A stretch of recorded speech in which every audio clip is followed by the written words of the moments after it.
월요일 7시가 되면 항상 시작하는 선지국어 선생님과 함께하는 라이브. 여러분 반갑습니다. 드디어 또 한 주가 시작되는 월요일인데요. 자, 이제 오늘 월요일 라이브를 통해서 한 주의 계획을 다시 한번 점검하시고 또 문제도 한번 열심히 풀어보면서 힘차게 한 주를 계획하시기 바랍니다. 반갑습니다. 안녕하세요. 반갑습니다. 어떻게 한 주 동안 잘 지내셨습니까? 예, 저는 날씨가 막 추워졌다가 그쵸, 약간 풀렸다 그러잖아요. 그래서 목이 갔다가 왔다가 합니다. 집을 나갔다가 들어왔다가 지금 그러고 있는 것 같습니다. 그래서 어찌되었든 저는 목 관리하느라 요즘 계속해서 목캔디, 목에 좋은 거 이런 거 먹고 있습니다. 여러분들께서도 어찌되었든 절대로 감기 걸리지 않도록 조심조심해서 이렇게 다니시기 바랍니다. 저는 독감 예방도 했습니다. 일단 이제 저희가 이제 한 주를 시작을 하면서 항상 서로 간에 인사를 나누지 않습니까? 어떻게 여러분들께서 잘 지내시는지 보도록 하겠습니다. 이제 굉장히 뭐라 해야 되죠? 닉네임이 되게 익숙하신 분들이 이제 많이 오세요. 오잉오잉님, 저주토끼님, 김한별님, 민선생님, 김수진님 안녕하세요. 네, 수진님은 저번에 저랑 그 엘리베이터 앞에서 만나셨던 분이죠. 근데 제가 이 라이브 때 이름을 기억하고 있거든요. 그래서 말씀드렸더니 깜짝 놀라시더라고요. 네, 퓨노아? 이분님은 너무 이렇게 제가 어렵습니다. 닉네임이 좀 어렵습니다. 그래서 어찌되었든 닉네임이 쉽든 어렵든 각자한테 편한 거 쓰시고요. 그래서 어쨌든 여러분들 이제 월요일마다 저랑 만나는 걸 습관화 시키시고요. 한 주를 계획하면서 또 한 주를 또 우리가 점검하는 시간, 지금 또 문제풀이와 함께 갖도록 하겠습니다. 자, 이제 오늘 벌써 3회 모의고사 시즌 3의 세 번째 시간 되겠는데요. 지금 우리가 문풀 달리기를 하고 있습니다. 자, 문풀 달리기가 처음 멀리부터 시작하면 사실은 예상 기출서부터 시작을 했죠. 근데 지금까지 우리가 12월까지 달리고 있는데 12월도 끝까지 열심히 달리는 거 절대로 잊지 마셨으면 좋겠어요. 프리파이널 약점을 파악하고 보완하라. 자, 오늘 이제 자기 점검의 시간을 갖도록 하겠습니다. 오늘 제가 여러분들께 드리고 싶은 말씀 뭐냐면은 바로 이거예요. 꾸준함의 힘이에요. 그러니까 저희가 지금 문풀을 이제 막 시작하신 분들도 계시겠지만 문풀을 그동안 계속해서 이렇게 하셨던 분들, 예를 들어서 뭐 출발선을 꾸준하게 풀었다, 매일 국어를 꾸준하게 풀었다, 아니면 라이브를 꾸준하게 이렇게 들었다, 이러신 분들이 지금쯤 약간 자기 실력에 대해서 약간 지치거나 그쵸, 의아심을 가질 때가 있어요. 선생님, 저 처음에 이제 했을 때 점수가 한 80이 나왔어요. 그런데 지금까지 열심히 풀어도 점수가 한 80에서 85가 나와요. 이거 뭐가 문제죠? 이러신 분들이 되게 많습니다. 결론을 말씀드리면은 문제가 없습니다. 왜 그러냐면은 저희 특히나 그 모의고사 문제나 이런 건 난이도를 계속해서 조절을 해요. 그래서 처음엔 약간 쉽게 시작하다가 이게 계속해서 가기 쉽지가 않습니다. 중간중간에 약간 못 할 수 있는 함정 문제를 이렇게 좀 넣거든요. 그래서 여러분들께서 내가 만약에 80점 정도 나오는데 갑자기 점수가 뭐 60으로 떨어졌다. 이러면 좀 문제가 생기는 건데 그렇지 않고 일정한 점수가 꾸준히 그쵸 유지가 되고 있다면 점수가 우상향되고 있다는 겁니다. 그걸 좀 잊지 마셨으면 좋겠습니다. 지금 한별님께서 뭐라고 하냐면은 모의고사를 너무 많이 푸니까 실력이 떨어진 느낌이라는데, 자, 한별님 제가 좀 말씀드리고 싶은 건 뭐냐면은 지금 이때 잠깐 한 며칠이라도 쉬시고요. 틀렸던 문제를 좀 정리를 하세요. 그래서 우리가 중간에 오류가 생겼을 때 그 오류를 반드시 점검을 해야 되거든요.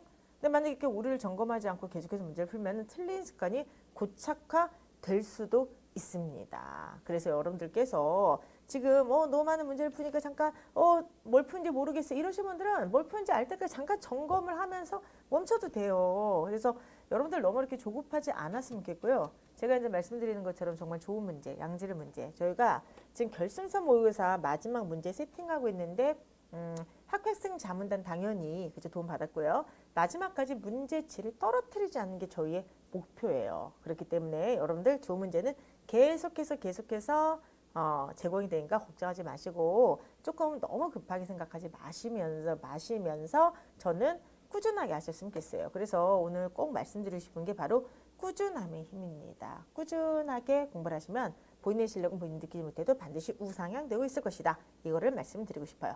아, 그리고 이제 수업 시작하기 전에 여러분들 오늘 뭐 카페 이벤트가 가위바위보라면서요? 가위바위보라고 했잖아요. 그렇죠? 그래서 가위바위보 중에서 채팅창에 이거를 본인이 뭘 선택했는가를 쓰고 캡처를 하래요. 그래서 어쨌든 그 방식은 카페 이벤트 참여하시는 분들이 아마 박 과장님께서 올려주실 거예요. 그래서 가위바위보 해서 무엇을 선택했는지를 여러분들께서 하여간 그거를 선택하셔서 캡처를 하러 갑니다. 포식성 응애님 진짜 참신하죠? 저희 그 직원분들이 이런 거를 매번 고민을 하느라고 되게 힘든가 봐. 그래서 저는 이런 거 생각도 못해요. 저도 생각도 못하는데 어찌 되었든 간에 이런 걸 매번 이벤트를 다양하게 해서 여러분들 좀 재밌게 하려고 되게 노력 중이니까 많이 참여를 해 주시기 바랍니다. 아시겠죠? 자, 일단 문제풀이 시작하기 전에 그래도 우리 한번 일주일에 자기 각오를 해야 되죠. 내가 이번 주에는 꾸준하게 무엇을 하겠다. 빨리 올려주세요. 소장님 두 분께 동달글 드리시기 바랍니다. 자, 저는 참여 안 할래요. 다 주고 싶어가지고 안 될 것 같아.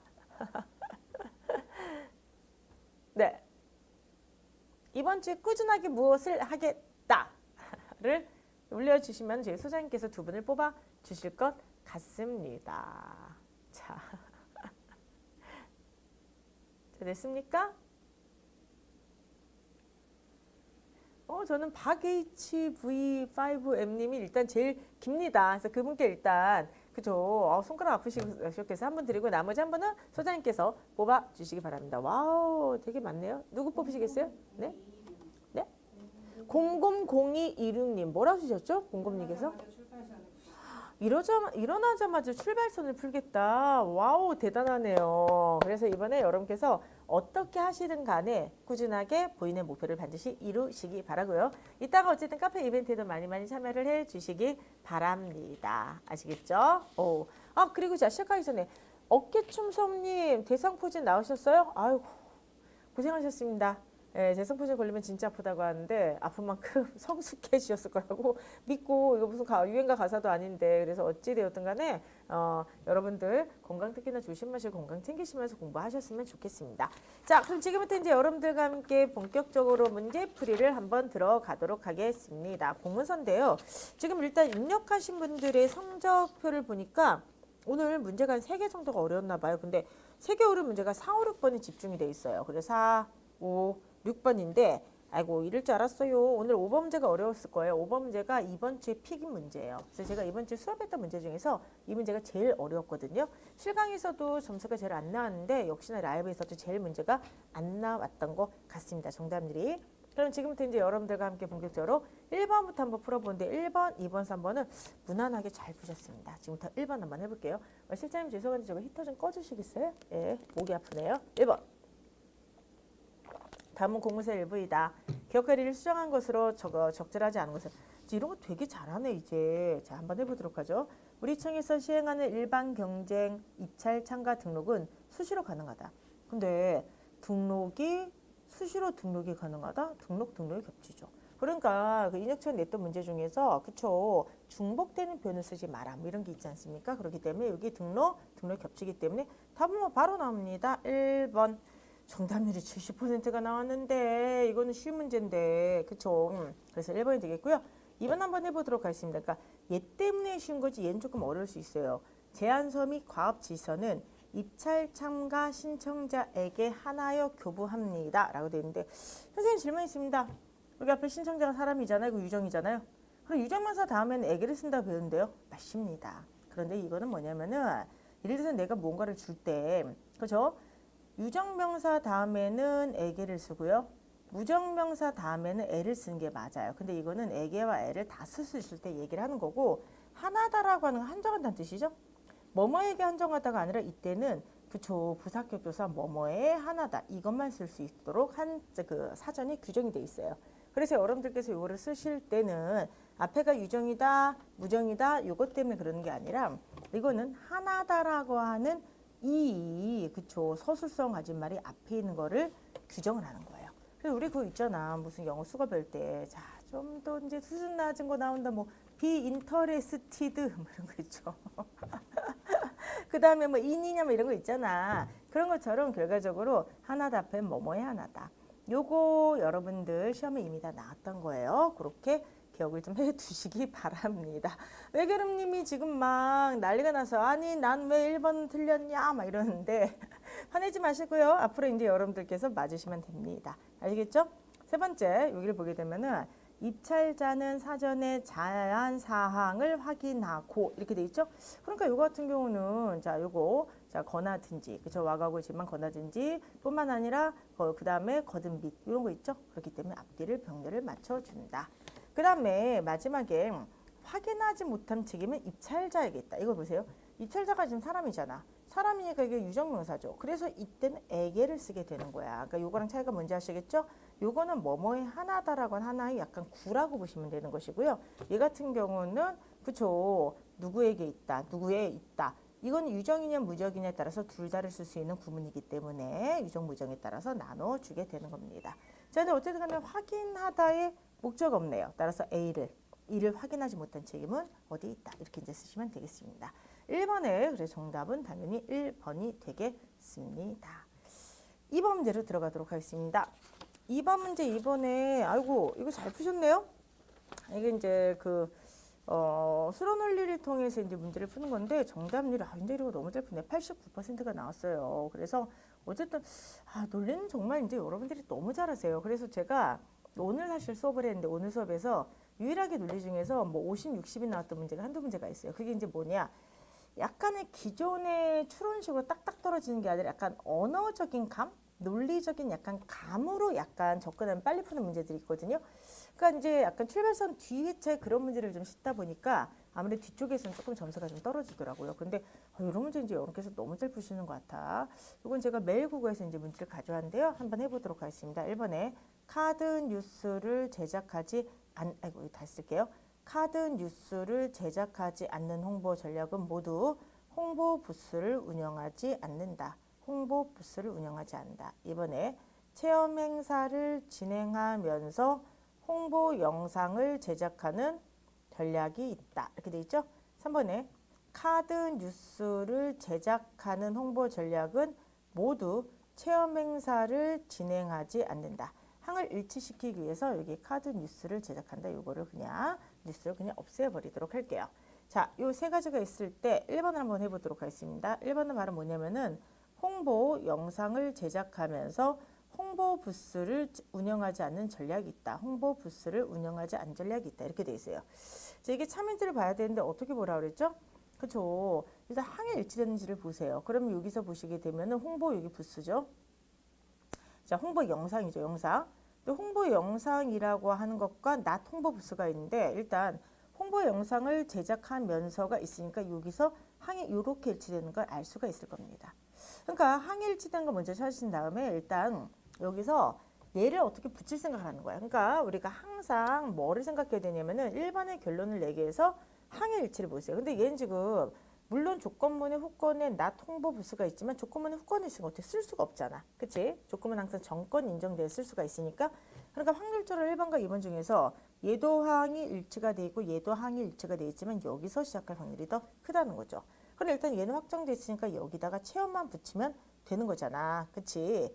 자, 그럼 한번 해보죠. 체험을 찾아보세요. 여기 3번에 있네요. 그쵸? 그러면 어떻게 됩니까?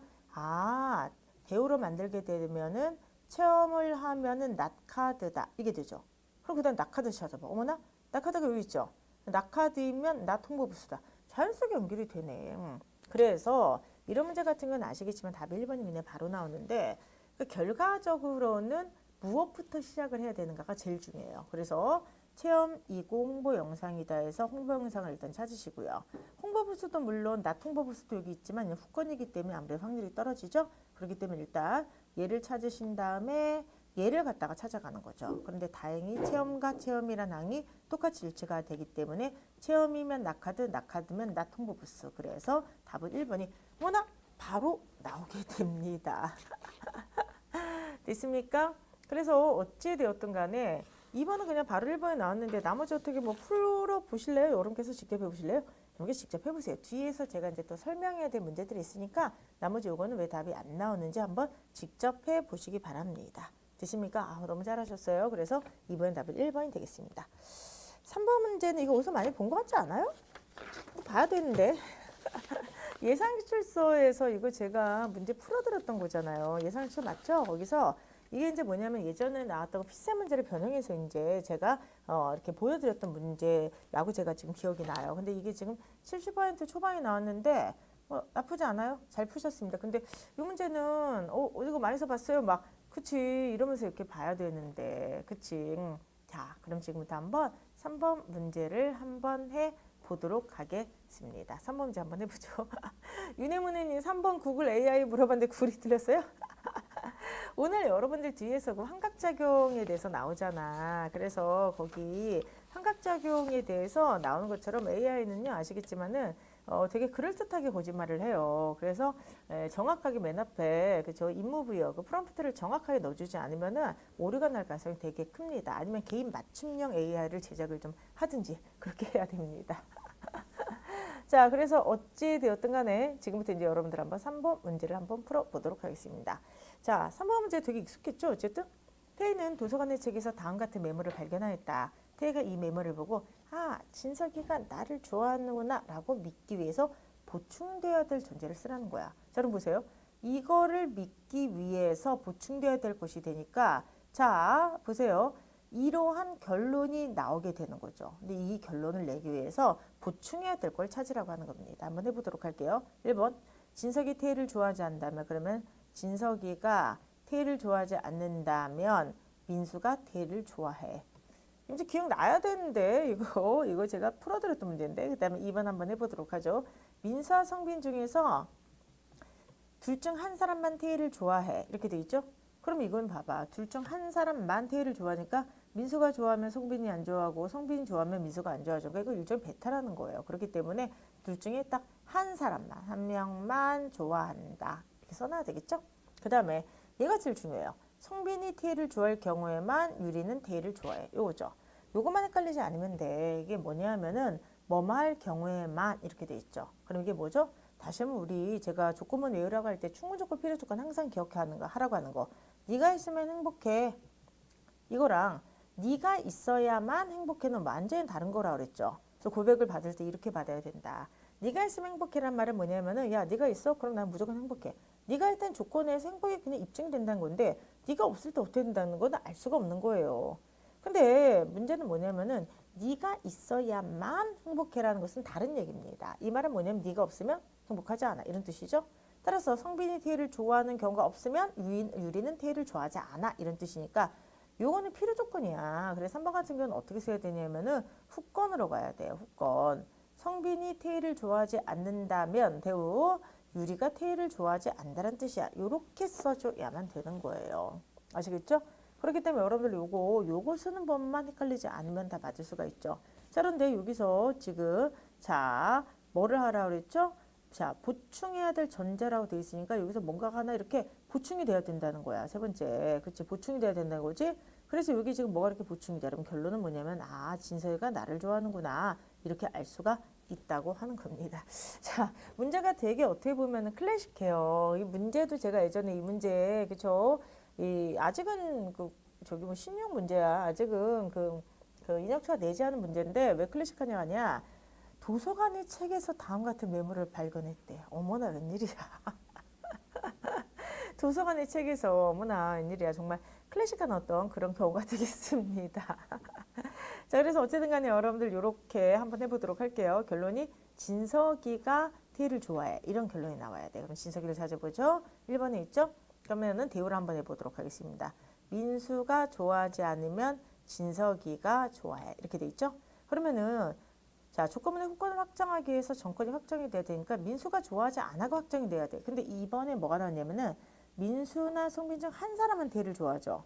그러니까 만약에 민수가 좋아하지 않다는 결론을 내려면은 민수를 갖다 없애버리려면은 무조건 뭐가 돼야 돼? 성빈이가 좋아한다는 결론을 내면 되는 거야. 왜냐면 민수와 성빈 중에서 한 사람만 태희를 좋아하니까. 근데 내가 지금 찾고자 하는 건 민수는 좋아하지 않아줘. 그럼 반드시 성빈이가 좋아해야 되는 거야. 그렇지? 자, 성빈은 어디 있어? 후건에 있죠?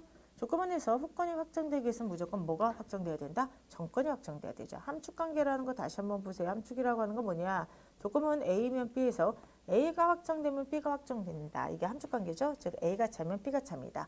성빈이라고 하는 걸 확정하게 해요. 성빈이가 항상 참이게 해서 유리가 참이면 돼요. 그렇기 때문에 유리가 태희를 좋아해. 이게 확정이 되면 유리가 태희를 좋아해, 성빈이가 태희를 좋아해, 민수가 좋아하지 않아, 진서가 좋아해. 역으로 올라간다고 하더라도 바로 답이 나오게 됩니다.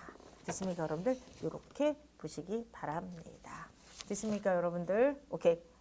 자, 그래서 어쨌든 간에 3번의 정답은 2번이 되겠고요. 지금 저주토끼님께서 저주를 퍼붓고 계십니다. 태희가 공주병이라고 그러는데 제가 좋아하는 문제예요. 그래서 여러분들이 난 정말 지금 되게 좀 뿌듯한 게 이게 정답률 어쨌든 70%가 나오긴 했는데 되게 높은 겁니다.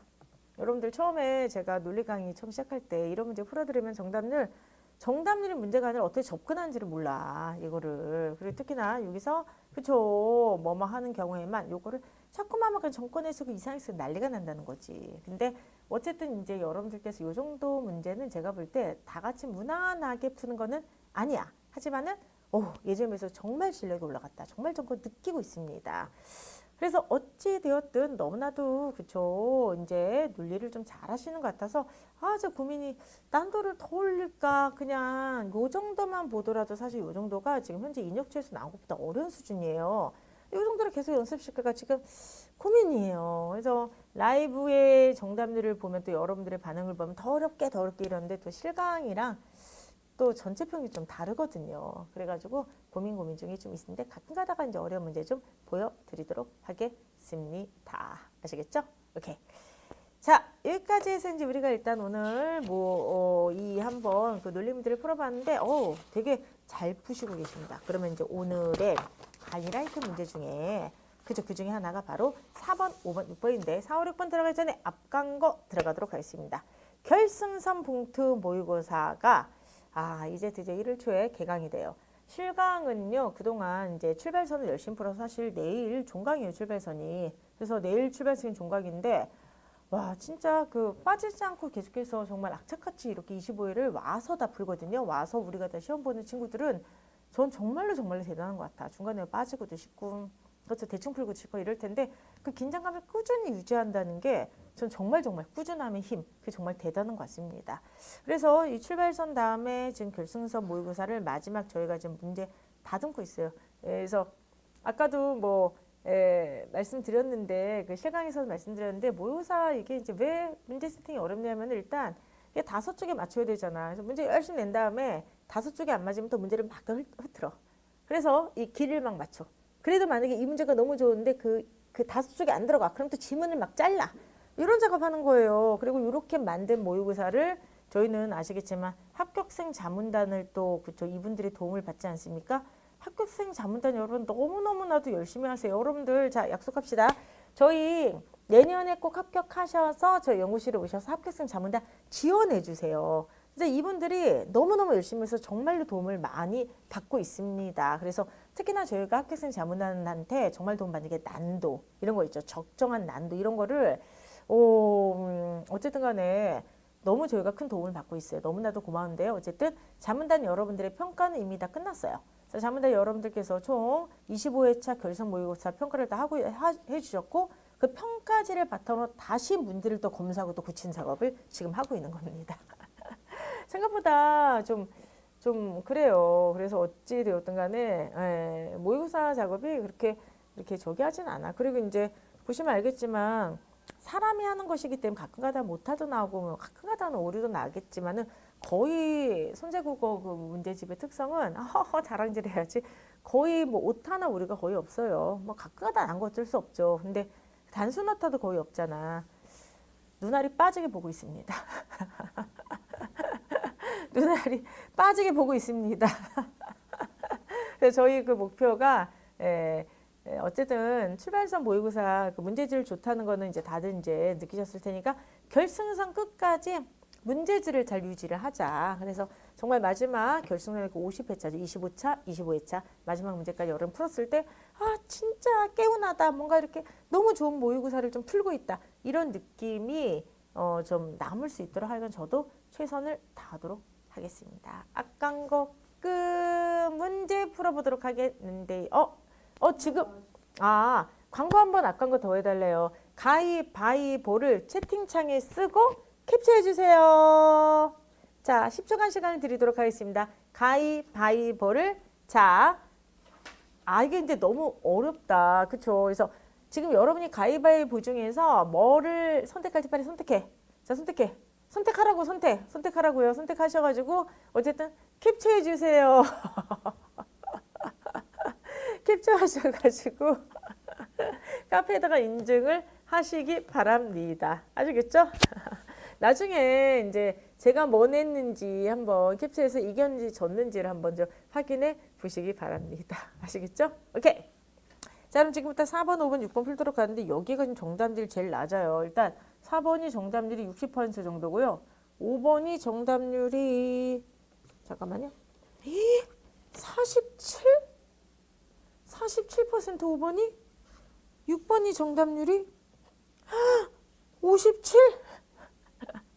57인데 이게 상위권들 정답률을 보면은 4번과 6번은 상위권 정답률이 높아요. 근데 5번에 지금 정답률은 상위권도 60이야.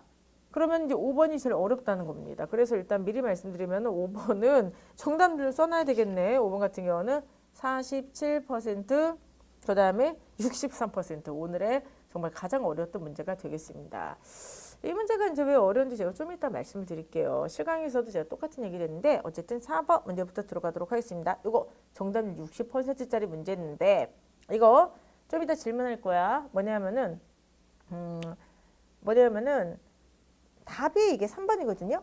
근데 왜 답이 왜 3번인지 정확하게 대답하는 사람 나올까? 자, 지금부터 한번 해보도록. 이거 문제 더 어렵게 만들려고 했어. 그러다가 약간 봐준 거야. 자, 한번 해보도록 하겠습니다. 소리는 같으나 의미에 연관성이 없는 단어를 동의어 관계라고 하고 이러한 관계를 가진 단어를 동의어라고 한다. 동의어 아시죠? 음은 똑같지만 뜻은 완전히 다르다. 그래서 의미에 연관성이 없다. 동의어는 소리와 표기가 모든 같은 것이 일반적이지만 소리는 같고 표기가 다른 것도 있다. 전자를 동형 동음이어, 후자를 이형 동음이어라고 한다. 한편 절대 동음이어는 품사 등의 문법적 성질이 동일하면서 단어 형태가 언제나 동일한 거야. 이때 형태가 언제나 동일하다는 의미는 뭐냐?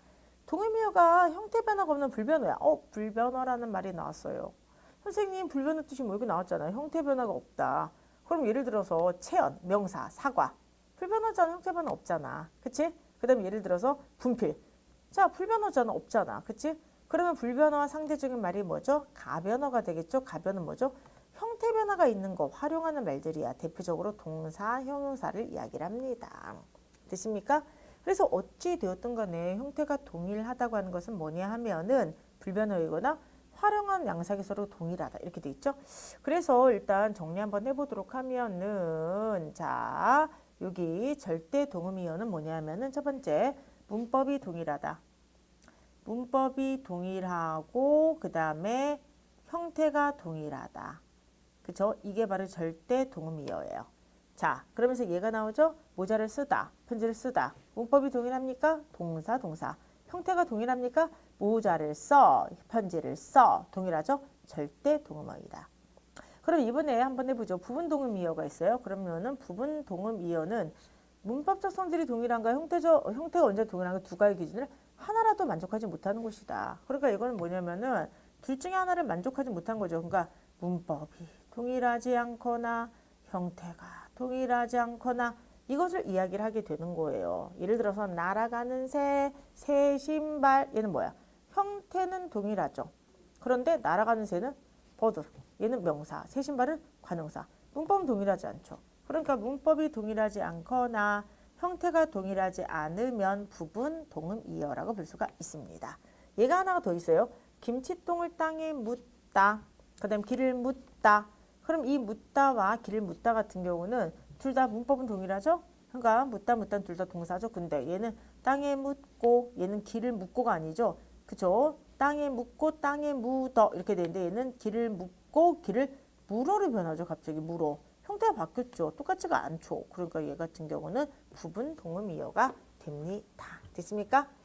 자, 여기까지 한번 정리 한번 해보도록 할게요. 그래서 여러분께서 여기를 한번 보도록 하면은 동음이어는 의미의 연관성이 없다. 근데 어찌 되었든 간에 자, 요거 절대 동음이어죠. 문법과 형태가 다 똑같다. 자, 그런데 부분 동음이어는 문법이 같지 않거나 형태가 같지 않은 것이다. 이렇게 이제 우리가 정리할 수가 있습니다. 그러면 4번 문제, 다음 중에서 출하는 내용으로 적절하지 않은 것이죠. 신을 벗다와 신발이죠. 신이 나다의 신. 그러면 동형 동음이어면서 그러네. 형태와 소리가 똑같죠. 절대 동음이어다. 절대 동음이어는 다시 한번 문법도 같고 형태도 같아야 돼요. 그럼 얘네들은 뭐야? 신을 벗다 명사, 신이 나다 명사. 문법 같죠? 형태 같죠? 그렇기 때문에 절대 동음이어가 됩니다. 되십니까? 그 다음에 두 번째, 약속 장소에 이르다. 선생님께 잘못을 이르다. 이렇게 돼 있죠? 그럼 얘는 문법은 같아요. 그렇죠? 근데 약속 장소에 이르러. 근데 선생님께 잘못을 이루어야 일러야. 시작. 일러. 얘는 활용 양상이 다르네. 그럼 얘는 형태는 같지가 않게 되는 거죠? 그렇기 때문에 얘 같은 경우는 부분 동음이어. 맞습니다. 자, 그 다음에 세 번째. 걸음을 묻다의 묻다와 베개 얼굴을 묻다의 묻다는 모두 동사이다. 활용 양상이 같아 달라. 자, 걸음을 묻다, 걸음을 묻고, 베개 얼굴을 묻다, 베개 얼굴을 묻고. 자, 그럼 뭐야? 묻어. 이게 뭐가 되는 거죠? 활용 양상이 같죠. 자, 같으니까 얘 같은 경우는 뭐가 되는 거야? 절대 동음이어다. 맞아요? 맞아요, 틀려요? 자, 제가 그래서 이걸 원래 이거를 지금 이걸 갖다가 자, 봐봐. 이거 원래 이 문제 더 어렵게 내려고 그랬어. 이거를 절대 동음이어다 이렇게 냈어. 그런데 이제 이러면 정말 박살이 나겠다 정답률이 해서 그냥 안 냈어요. 그래서 이거 난도를 낮춰준 거야. 자, 그치? 뭔지 알겠죠? 그치? 지금 답 나왔네. 그쵸? 저주토끼님, 그 다음에 1226님, 와우, 잘하시네요. 이게 이제 뭐냐면은, 지금 보시면은, 얘네들은 일단 뭐 부분이든 절대든 동음이어는 뭐예요? 앞에서 뜻이? 소리는 같이 의미상 연관이 없어야 되지. 근데 걸음을 묻다, 베개얼면 묻다, 이거는 의미가 다 묻는 거잖아. 어느 정도 통하지? 얘는 여론 동음이어가 아니에요, 얘는. 그럼 얘는 동음이어가 아니죠. 의미상 연관성이 있으니까. 그렇기 때문에 X. 얘는 어쨌든 답이 아닙니다. 오케이. 이해되겠어요? 그래서 이거 이제 문제를 푸신 분들이 지금 문제를 또 어떻게 풀었냐면 아마 이렇게 풀었을 거야. 걸음을 묻다, 묻고, 묻어. 베개 얼굴을 묻다, 묻고, 묻어는 둘 다 모두 동사죠. 근데 활용량상이 선생님 똑같으니까요. 이거는 다르니까가 아니라 다르니까 같은 이유로 이거는 절대동음이에요. 아마 이렇게 푸셨을 거예요. 이 문제를. 그쵸? 근데 이거는 아예 범주가 다른 거죠. 둘 다 동음이어가 아니죠. 왜냐하면 동음이어는 의미상관이 없어야 되는데 의미상 연관이 있기 때문에 그렇습니다. 그렇기 때문에 얘 같은 경우는 아예 범주 안에 들어올 수가 없죠. 그렇기 때문에 X. 됐습니까, 여러분들? 답은 3번이 되는 겁니다. 제가 왜 난도 낮췄다고 하는지 아시겠죠, 여러분들? 그래서 사실 아마 3번을 원래 그 의도대로 문제를 냈으면 이게 아마 정답률이 뭐 30 이렇게 나오고 여러분이 앞에서 이거 헤매다가 뒤에를 못 풀었을 것 같아. 이게 도대체 답이 뭐지 이러다가 1일토까지 못 넘어갔을 것 같아가지고 여기서 난도를 좀 낮춰드렸습니다. 그래서 어쨌든 얘는 동음이어가 아니에요. 정답은 3번이죠. 컵을 깨다, 자면서 깨다, 둘 다 동사죠. 그러면서 활용 양식이 컵을 깨니, 깨고, 깨어, 잠에서 깨어. 똑같죠? 동일하죠. 그렇기 때문에 절대 동음이어가 맞습니다. 오케이. 어려운 문제여서 제 딴에는 난도를 낮춘다고 낮췄는데도 정답률이 60%. 그러니까 어쨌든 간에 조금 조심을 해야 될 것 같습니다. 아시겠지만 동음이어와 그 다음에 이런 거는 이미 지문 선택이 됐죠? 국가직이었나 지방직이었나? 그때 지방직이었나? 동음이어가 이제 그 선택이 됐잖아요. 그 품사의 통용하고 동음이어 이렇게 보는 거 했었죠. 근데 동음이어도 이렇게 조심해야 돼. 이런 식으로 해서 난도를 높이게 되면은 많이 올라가요. 난도가. 아시겠죠? 조심해서 보시기 바랍니다. 그리고 이제 이번 주에 픽. 그게 바로 뭐냐면은 5번 문제. 지난주에 어떤 분이 저기 과학 지문이 약하다, 과학 지문 좀 갖다 주세요라고 해가지고 좀 일부러 좀 찾아서 가져온 거기도 하고, 그리고 두 번째는 뭐냐면은 이 문제를 제가 지금 매일 국어 시즌 4를 지금 미리 촬영하거든요. 근데 거기서도 이제 이 문제를 좀 풀어드렸어요. 그 회차가 중간 회차였나 언제였지? 그래서 어쨌든 실강분들한테 이 문제를 풀고 이제 시험을 보겠더니 정답률이 50% 미만에 나온 거야. 그래서 깜짝 놀래가지고 좀 어렵긴 하지. 왜냐면 이렇게 또 우리가 또 이런 거에 또 약하잖아. 우린 또 한국어가 아닌 거에 좀 이렇게 좀 약하잖아요. 그렇죠? 그래도 우리가 또 의학 뭐 이런 데 좀 약한 사람들이 많을 거예요. 저도 그래요. 근데 어찌 되었든 간에 이 정답률이 동일하게 이렇게 떨어졌어요. 그래서 자, 이 문제를 제가 한번 읽어드릴게요. 읽어드리면은 어이씨 이게 이거야 이럴 거예요. 자, 이런 거죠. 예를 들어서 똑같은 내용인데 수식어라고 하는 것과 그 다음에 어떻게 보면 제가 보통 항이라고 하잖아요. 근데 그 항이라고 하는 게 길게 되거나 좀 낯설게 쓰면 글이 되게 어렵게 느껴져. 근데 이 글은요, 여러분들 글을 제가 한번 요약을 해드릴게요. 요약을 하고 나잖아. 너무 쉬워. 너무 상식적인 글이야. 너무 상식적인 글이야. 근데 막상 글을 읽으면은 그 상식적으로 보이지가 않고 굉장히 어려운 글 같아요. 왜 그럴까? 항들이 어려서 그래. 항들이. 그래서 여러분들 항들이 이런 어떤 공포에서 우리가 빠져나가야 됩니다. 혜린님께서 지금 뭐라고 썼냐면은 과학 지문을 읽어도 이해가 안 되는 느낌이에요. 감으로 푼다 그랬는데 뭐 다 이해할 필요 없어요. 저도 과학 잘 몰라요. 근데 수험이라고 하는 건 뭐냐면은 내가 100% 이해를 못한다고 하더라도 구조적으로 맞출 수는 있어야만 되는 거죠. 그래서 감이라게 하기보다 어쨌든 간에 글을 좀 단순화시켜서 구조적으로 이해를 하는 거는 좀 풀어야만 될 것 같습니다. 자, 지금부터 여러분들과 함께 5번 목이 좀 아프네요.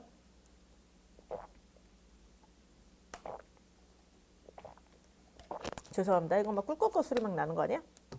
자, 지금부터 한번 아니 아직도 가위바위보 하고 있어. 수업이 잠깐씩 멈출 때마다. 자, 잠깐 멈출 때 열심히 한번 해보시기 바랍니다. 자, 5번부터 한번 해보도록 하겠습니다. 5번 한번 시작해 보도록 할게요. 미세 악유세포. 말도 어려워. 이거는 뇌와 척수로 이루어진 중추신경계에 있는 면역세포이다. 얘가 면역이구나. 미세 악유세포에 이상이 일어나면 왠지 이거 조건문. 자, 조건문 가지고 표시할게요. 중추신경계에 다양한 질병이 발생한다. 여기까지 한번 잠깐 해볼게요.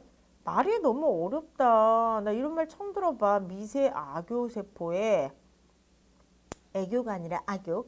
자, 이상이 발생해요.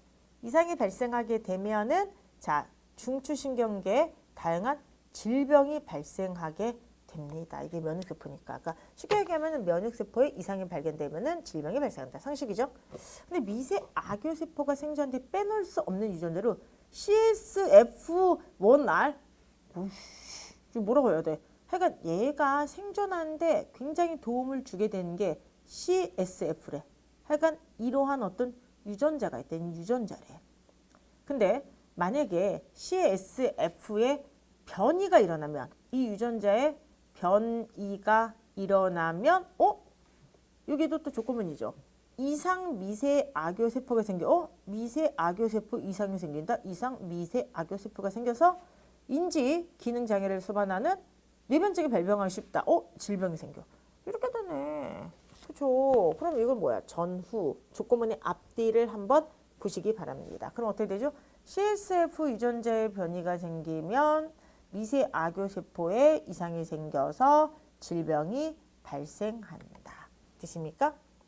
자, 그러면서 이 질병 이름이 나왔는데 이 질병 이름이 어머나 ALSF래. 너무 어렵다. 그렇죠? 알스프라고 읽나요? 그건 아닌 것 같습니다. 근데 정말 인류가 이렇게 발전하고 로봇이 이제 인간의 능력을 노동을 다 대체하는 누군가 노동의 종말을 얘기하는 이 시점에서도 수많은 질병이 있잖아요. 그래서 정말 그런 난치병이나 이런 게 빨리 좀 다 사라졌으면 좋겠어요. 근데 어쨌든 간에 이게 발병하기 쉬워요.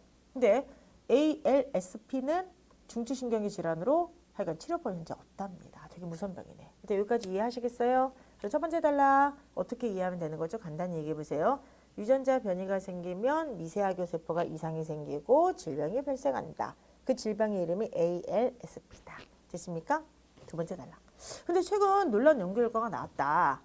이상이 생긴 미세악유세포를 정상 미세악유세포로 치워내는 거야. 바꿔놓은 거야. 그런데 이렇게 바꿔놓으니까 이 질병의 진행을 멈추는데 성공하게 된 거예요. 근데 이거 논리적으로 너무 당연한 말 아니야? 잘 봐봐. 이상이 생긴 걸 정상으로 바뀌었더니 질병이 멈췄다. 당연한 거 아니야? 어쨌든 이 연구에서는 먼저 정상생쥐의 CSF 유전자를 바꿔서 이러한 질병과 같은 증상을 가진 생쥐를 만들었다. 그게 뭐예요? 정상 생쥐를 병에 걸린 생쥐를 만들었다. 이렇게 유전자가 바뀌었죠. 그러니까 정상 유전자를 병에 걸린 증상을 가진 이런 어떤 생쥐로 만들었죠. 근데 여러 가지 세포를 변화할 수 있는 골수 세포를 또 다른 정상 세포 생쥐에게 이식했다. 로부터 이식했다. 아, 그러니까 이거 봐봐. 이거 정상 생쥐였어요. 안녕, 나는 생쥐야. 생쥐들 정말 저 생물학과 다니셨던 분한테 얘기 들었는데 생쥐들 실험용 생쥐 있잖아. 그 쥐가 진짜 예쁘게 생겼대요. 눈도 뭐 분홍색이고 뭐 이렇게 손톱 이런 데 다 분홍색이래. 근데 어쨌든 간에 그 쥐로 이제 실험을 하는 거죠. 그렇죠? 몰랐는데 여러분들 그 실험을 뭘로 하는지 아세요? 나 몰랐다? 생쥐로도 실험하잖아. 근데 막판 의약품 막판에 실험할 때는 뭘로 하는지 아세요? 나 깜짝 놀랐어. 뭐 강아지, 개, 그 다음에 또 원숭이 실험 필수래요. 인간 유전자랑 가장 비슷하니까. 근데 또 하나 뭐가 들어가게? 이게 난 되게 깜짝 놀랐어. 이 동물의 유전자가 인간의 유전자와 매우 비슷하기 때문에 특히 의약품 실험할 때 이 동물을 많이 사용했대요. 뭘까요? 한번 해보세요. 뭘까요? 물고기와 인간이 유전자가 비슷해요? 설마. 아니 우리 인간이 이렇게 단순하진 않을 것 같아요. 나 몰랐어요. 물고기 아니야. 물고기. 잠깐만요. 자, 영장류 아니에요. 예를 들어 영장류라고 할게요. 그래서 원숭이, 고릴라 아니고요. 물고기를 아니죠. 인간하고 이런 물고기 같은 건 아니죠. 뭘까? 유전자가 인간이랑 되게 비슷하네. 아유, 저기. 맞아. 돼지래요, 돼지. 돼지 가지고 실험한대. 깜짝 놀랐어요. 그래서 되게 놀랐죠. 저도 몰랐어요. 도마뱀 같은 소리 하네. 어깨춤소리. 그쵸. 어머, 돼지장기도 맞다. 그렇구나. 그래서 어찌 되었든 간에 이 생물학과 그쪽에서 이거를 말씀해 주시더라고요. 그래서 일단 이기적이긴 하지만 사실은 이 인간의 그 의약품 개발하기 위해서 동물 실험은 천성만대 논란이 있지만 어쩔 수 없는 경우도 있잖아요. 근데 이런 걸 빨리 AI가 좀 대체를 했으면 좋겠어요. 그래서 AI가 이런 동물 실험 같은 것도 빨리빨리 대체해가지고 그쵸? 수많은 그런 어떤 경우의 수의 조합을 좀 맞춰줬으면 좋겠어요. 그래서 어찌됐든 다시 이쪽으로 들어가도록 할게요. 근데 이게 이게 어려워. 봐봐. 정상 생쥐가 있었어요. 근데 정상 생쥐를 일단 뭐로 만들어야 돼? 그쵸? 얘는 이제 울어야 돼. 그쵸? 병에 걸린 생쥐로 만들어줘야 돼요. 그쵸? 그래서 병에 걸렸어 얘는. 그럼 질병 생쥐로 만들어 주는 거야. 그럼 그 다음에 뭐랄까? 이 질병 생쥐한테 이번에 정상 다른 생쥐로부터 골수를 이식하는 거예요. 됐습니까? 또 골수를 이식했더니 이식된 골수 세포가 웬일이야? 정상 미세 악효세포로 바뀐 거야. 그러니까 병이 들었던 악효세포를 갖다 어떻게 했는지 가 정상세포로 바뀌었죠. 그래서 그 결과 유전자 병이 생쥐의 중추신경계의 미세 악효세포가 정상 미세 악효로 치환된 거야. 그래서 결과적으로 병에 걸렸던 그런 세포가 정상세포로 치환되어 가지고 그쵸 어떻게 된 거야. 그쵸 증상이 개선됐는데 자 되게 어려워 보이는데 간단히 생각해봐. 자 우리가 실험할 때 어떻게 돼? 얘가 정상 생쥐야. 얘를 자 병 좀 막 집어서 병에 걸린 생쥐를 만들어. 여기다 뭐 한 거야? 골수 이식한 거잖아. 골수 이식을 했더니 그 안에서 병들었던 세포가 다시 정상으로 되었다. 상식적인 거잖아. 뭔지 아시겠어요 여러분들? 그래서 또한 이 연구팀은 변이된 유전자를 지닌 8명의 아까 그 질병 환자에게 골수 이식을 했죠? 그럼 어떻게 되겠어요? 그쵸. 증상이 억제됐겠죠. 왜 그럴까? 병에 걸린 세포가 정상세포로 돌아왔겠죠. 그 얘기하는 거야 지금 이게. 멀리서 글을 봅시다. 멀리서 글을 보면은 사실은 되게 단순한 글이지. 상식적이라고 그랬잖아. 상식적으로 뭐가 되겠어요? 아니 병에서 우리가 완치되고 치료된다는 게 뭐야? 병에 걸린 세포가 정상세포로 치환되는 거잖아. 근데 이걸 실험을 어떻게 하는 거야? 생쥐를 정상세포에다가 어떻게 정상생쥐를 아프게 만들어. 아프게 만든 다음에 골수를 이식해. 골수 이식했더니 어떻게 됐던 거야? 이 세포가 병든 세포가 정상이 되었다. 상식적인 거잖아요. 근데 이게 왜 이렇게 어렵게 우리 느껴질까? 그 이유는 왜 그러냐면 첫 번째 우리는 의학 관련 지문을 잘 읽어본 적이 없습니다. 그치? 그러다 보니까 뭔가 이게 좀 어려운 게 좀 있을 것 같아. 이런 느낌도 있고요. 두 번째 뭐냐면은 항이라고 하죠. 제가 보통 개념항이라고 하는 개념항이 낯설어요. ALSP 그것도 너무 낯설고 미세 악효 세포 뭐 너무 이게 낯설단 말이야. 그러니까 사실 이상이 생긴 A세포를 정상인 B세포로 바꿨다. 이런 뜻 아니에요 이게 지금. 그러니까 항이 너무 길고 어렵고 낯설기 때문에 이 글이 어렵게 느껴지는 거지. 지금 다 읽고 났더니 어때요? 쉬워. 별로 어려운 글이 아니에요. 자, 문제 한번 풀어볼게요. 네, 다음 글에서 추론한 내용으로 적절하지 않은 것은 이렇게 되어 있죠. 자, 이거 봅시다. 이게 뭐였어? 아까 유전자였죠. 유전자가 변이되면 질병이 나타날 수 있다. 아까 얘기했어요. 유전자가 변이되면 미세 악요세포의 이상이 발생하고 질병이 나타난다. 얘가 변이되면 이렇게 될 수 있다. 1번은 그럼 당연히 맞게 되는 거죠. 됐습니까?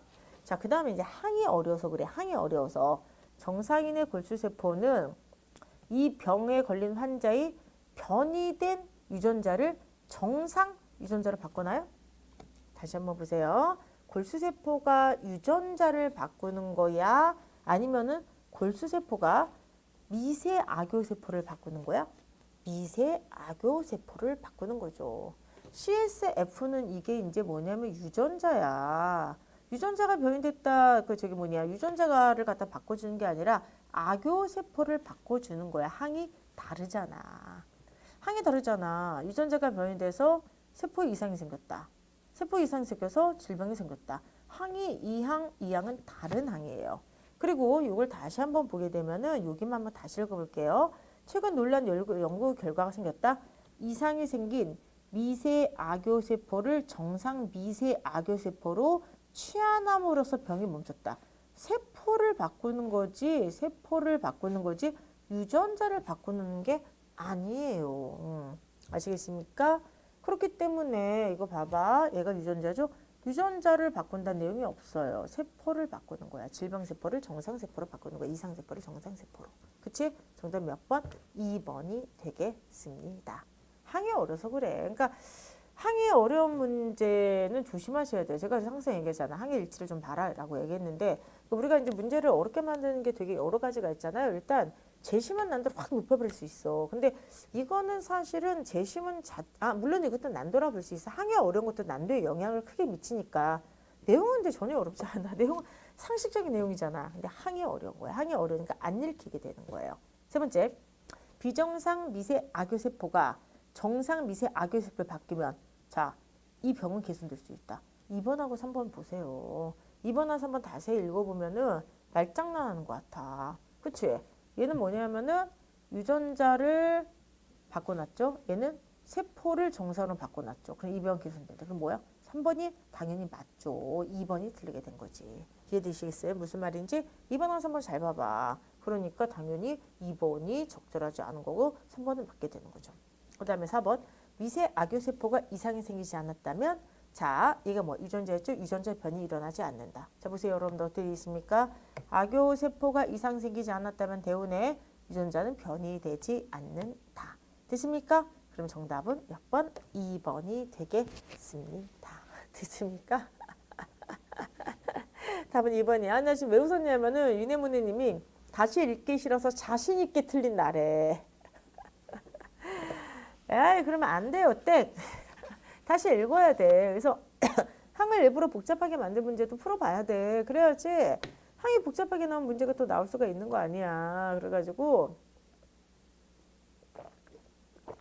이런 문제도 많이 연습을 하셔야만 됩니다. 요건 이제 저희가 요런 지문이 아직까지 이제 인역돼서 나오진 않고 요런 지문을 어디서 좋아하냐면은 피스에서 되게 좋아해요. 피스에서 이런 식으로 약간 이렇게 항을 좀 어렵게 좀 약간 있어 보이게 만드는 그런 지문을 가져올 때가 많은데 이거는 피스 문제는 아니고요. 저희가 이제 그 과학 잡지에서 연구 논문에서 연구 논문 기사에서 발제해서 이제 직접 만든 문제입니다. 그러니까 이제 결과적으로는 이제 만약에 이 문제를 냈던 그 출제자가 갑자기 과학에 꽂혀. 나도 한번 이런 지문 활용해서 문제 내볼래? 그래서 자기가 이렇게 지문 찾았어요. 과학 논문 지문이니까 잡지에서 나온 거니까 이렇게 하면은 또 나올 수도 있는 겁니다. 그렇기 때문에 여러분들께서 어떻게 해야 되냐 하면은 그쵸? 반드시 항이라 생각하세요. 제가 항상 얘기하죠. 논리를 배울 때 독해도 굉장히 도움이 되는 게 뭐 논증적 사고 뭐 이런 것도 있지만은 항의 일치를 계속해서 봐야 돼. 아리스토텔레스가 얘기했던 논리학의 공리 첫 번째가 뭐야? 동일률이잖아. 동일률. 그쵸? 그래서 항상 항의 일치가 되는지를 보면서 문제를 풀자. 그래서 이 문제는 지금 인혁처가 냈던 문제에 비해서 매우 그쵸? 수준이 높은 문제는 맞고요. 제가 볼 때는 이 정도면은 그쵸? 피스에서도 이 정도 지문은 충분히 그쵸? 사용할 만한 그런 지문인데 문제는 우리가 라이브를 통해서 그쵸? 이런 문제를 한번 연습을 해보고 항의 일치를 반드시 그쵸? 단순화시켜서 보는 거 연습을 좀 했으면 좋겠습니다. 아시겠죠, 여러분들? 오케이. 자, 고생하셨습니다. 그래서 5번 문제가 좀 어려웠는데 그럼 이제 또 6번 문제도 또 잘 못 푸셨어요. 6번 문제 57%가 나왔는데 어디서 이렇게 6번 문제도 틀렸는지를 좀 보도록 하겠습니다. 그거 좀 어려웠나요? 이거 대비항으로 푸는 건데 그래서 우리 또 오랜만에 하네. 대비항 요거 잊지 마셨으면 좋겠어요. 한번 읽어보죠. 모든 인간은 인류 진화의 결과로 고착된 일체의 생물의 특성과 자질이 동일한 상태로 태어난다. 그래서 아기들은 어디서 태어나든 기본적인 특성과 자질에서 모두 같다. 그럼 보세요. 생물학적 특성과 자질이 동일한 상태로 태어난다. 그치? 하지만 대비양 성인들은 행동적, 정신적 조직화면서 상당히 다르다는 사실이 일관되게 관찰되었다. 그런데 이런 행동적, 정신적 조직화의 내용은 유아에게 결여되어 있기 때문에 유아는 성장 과정에서 그것을 외부로부터 획득할 수밖에 없다. 이렇게 돼 있죠? 그러면서 그 외부 원천은 사회문화적 환경이다. 이렇게 돼 있어요. 그러니까 이게 뭐냐면은 응애 아이가 태어났어요. 아이가 딱 태어났을 때 아이는 생물학적 특성이 다 같다는 거야. 생물학적 특성은 다 동일하다. 근데 이 아이가 지금 성인으로 이렇게 성장이 되었을 때 자, 다 다르죠. 근데 그 다른 건 바로 뭐 때문이다? 사회 문화적 환경 때문이다. 됐습니까? 자, 그러면서 여기 또 대비항이 만들어집니다. 복잡한 사회질서를 만든 것을 인간 본성이나 진화된 심리처럼 선천적으로 주어진 그 무엇이 아니라 이렇게 되어 있죠? 외부에 있는 사회체계이다. 이거 대비항이잖아. 그럼 결과적으로 여기서 대비항 만들면 선천적이다. 동일한 생물학적 특성이다. 그쵸? 근데 이것이 아니라 인류 진화 그 인간의 어떤 문화나 이런 모든 것들은 그런 것이 아니라 바로 뭐다? 외부에 있는 내부에 있는 선천적인 것이 아니라 외부에 있는 사회 환경이다. 사회 체계이다. 결국 인간의 본성같이 선천적으로 주어진 생물학적 특성과 자질 여기 본성이 있죠? 본성, 생물학적 특성, 선천적이다 같은 말이야. 이거는 인간 생활의 조직화 아무런 중요한 역할을 못한 빈 그릇과 같다. 그러면서 이거는 사회 문화에 따라 달라진다. 이렇게 돼 있죠. 그럼 이게 대비항이 너무나도 명쾌한데 대비항이 어떻게 되어 있어요? 똑같은 항들을 찾아. 항들이 똑같은 걸 찾으세요. 그러면은 생물학적 특성. 그 다음에 여기 나와 있는 선천적. 그 다음에 그쵸. 여기 나오는 내부 뭐 이런 거가 되네. 인간 본성이네. 선천적. 생물학적 특성. 생물학적인 어떤 특성 타고난 거죠. 내부에 있는 거. 그 다음에 외부에 있는 사회 문화적인 어떤 환경. 이거 아니겠습니까? 되십니까? 이렇게 보시기 바랍니다. 자, 한번 해보도록 하겠습니다. 인간 태어나서 성인으로 자라면서 사회 문화적 영향으로 변하는 존재라는 저기는 이 글의 에너지를 강화한다. 이렇게 돼 있죠. 자, 인간 태어나서 성인으로 자라면서 사회적 문화, 사회 문화 영향으로 변화한다. 그러니까 자라면서 문화의 영향, 외부죠? 이것을 영향으로 변화한다. 그럼 이 글의 내용과 일치잖아. 그럼 내용이 일치니까 일치는 강화, 약화, 시작, 강화 이렇게 되는 거죠. 됐습니까? 이번에 일란성 쌍둥이 중 하나에는 태어나자마자 활발하고 반성이 높아. 근데 나머지 하나에는 조용하고 차분한 반응을 보인다. 그게 뭐야? 선천적인 거잖아. 그럼 이게 뭐야? 여기서 얘기하는 게 자, 상당히 성인들이 다르게 되는데 이거는 사회문화적 환경 때문이다. 라고 얘기해요. 태어날 때는 똑같은데 자라면서 다르게 된다. 사회 때문에. 그런데 지금 이게 뭐냐면 태어날 때부터 다르대. 선생님. 자, 인간이요. 태어날 때 똑같은데 자라면서 사회문화적 환경 때문에 달라진다면서요? 네. 근데요. 저희 옆집에 일란성 쌍둥이가 태어났는데요. 걔는요. 태어나자마자 활발하고요. 나머지 아이는 태어나자마자 조용하고 차분한 반응을 보여요. 그러면 이거는 인간이 태어날 때 생물학적 자질과 특성이 동일한 상태가 아니라는 거네요. 반박하는 거잖아. 반박. 반박은 강화와 약화야. 시작. 약화가 되는 거죠. 됐습니까? 마지막. 선천적이 나왔잖아. 자, 선천적으로 문제가 있는 사람들은 사회활동에 어려움을 겪는다. 그럼 이거 뭐야? 선천적인 게 모든 걸 갖다가 결정한다는 거지. 그러니까 이거는 이쪽에 있는 거죠. 이쪽에 있으면 뭐가 돼? 약화. 됐습니까? 정답 몇 번? 4번. 이렇게 이제 문제를 풀면 됩니다. 됐습니까? 여러분들 이렇게 보시기 바랍니다. 할 수 있겠어요, 여러분들? 그래서 요 내용은 일단 전반적으로 그렇죠. 인간의 그런 어떤 그 변화를 무엇으로 볼 것이냐. 태어나면서부터 가지는 선천적이고 생물학적인 특성으로 볼 것이냐. 아니면은 후천적으로 외부에게 영향을 받은 사회문화적 환경에서 연이한 것이냐. 이렇게 봐야 될 것 같고요. 특히나 이 마지막에 제일 핵심적인 내용을 여기서 봐야 돼. 결국 여기서 봐야 돼. 결국이 나왔죠? 그럼 결국은 항상 강조니까. 인간 본성같이 선천적으로 주어진 생물의 특성과 자질은 아무런 역할도 못하는 빈 그릇과 같다. 그러면서 여기 그쵸? 바로 사회 문화적 환경이 인간을 어떻게 한다? 좌우한다. 인간 생활의 조직하에 좌우한다. 되겠습니까? 이렇게 봅니다. 됐습니까? 오케이. 그래서 여기까지 해서 여러분들과 함께 한번 6번의 문제를 한번 같이 풀어봤는데 지금 보시면 전반적으로 4번, 5번, 6번이 좀 약해요. 그래서 오늘은 아마 이거 풀 때 시간 좀 많이 걸리셨던 것 같습니다. 그래서 어찌 되었든 여러분들께서 틀렸던 건 다시 한번 좀 보시기 바라고요. 어디서 틀렸는지 반드시 약점 체크하시면서 한번 내용을 정리하셨으면 좋겠습니다. 자, 앞간 것도 들어갑니다. 12월 8일 날 멜고 시즌 3이 개강을 했어요. 했습니다. 제가 이번에 이제 굉장히 외쳤던 것 중에 하나가 문풀의 일성화거든요. 근데 문풀의 일성화를 실행하기 위해서 1년 동안 정말 뭐 저를 뿐만이 아니라 영서 전 직원분들이 정말로 고생을 많이 하셨어요. 그래서 문풀의 일성화 멜국어 1, 멜국어 2, 멜국어 3. 그리고 저는 지금 멜국어 4를 지금 촬영 중에 있어요. 그래서 멜국어 4까지 이제 1, 2, 3, 4가 이렇게 나오게 되는데 어찌 되었든 간에 여러분들 정말 다양한 문제 또 좋은 문제로 여러분들 실력을 좀 올릴 수 있도록 많이 그쵸 여러분들께서 참여를 해 주셨으면 좋겠습니다. 와 근데 벌써 멜국어 1부터 시작했는데 벌써 멜국어 3이라니 저 지금 멜국어 4 촬영하고 있어요. 이거 문제 검사 지금 만들면서 그런데 정말 시간이 좀 빠르게 지나가는 것 같습니다. 와 이렇게 빠르게 지나가면 어느 순간 눈 떠보면은 우린 다 합격하고 있을 거예요. 합격생이 돼가지고 룰루랄라 이러고 돌아다니고 있을 겁니다. 그때 돼서 여러분들 합격생 자문단 해주시는 거 절대로 잊지 말아 주시기 바랍니다. 봄바람님 전화 아직 툴을 풀고 있어요라는데 왜 울어? 벌써 툴을 풀어요? 박수 정말 치고 싶어요. 아니 멜국어 1이 있고 멜국어 2가 있는데 1 다 풀고 벌써 툴. 와 대단한 거죠. 대단한 겁니다. 제가 항상 얘기했죠?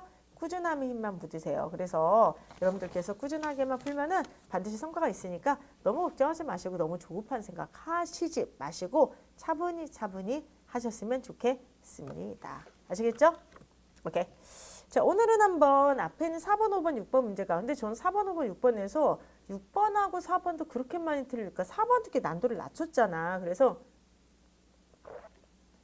5번은 뭐 이번 주에 픽이었으니까 그래서 4번하고 6번이 그렇게 많이 틀릴 줄 몰랐어요. 근데 어쨌든 그래도 앞에서 약간 좀 많이 힘드셨을 것 같아서 오늘은 그냥 아주 만만한 아주 그냥 읽기에 평이한 일일일독을 좀 가지고 왔습니다.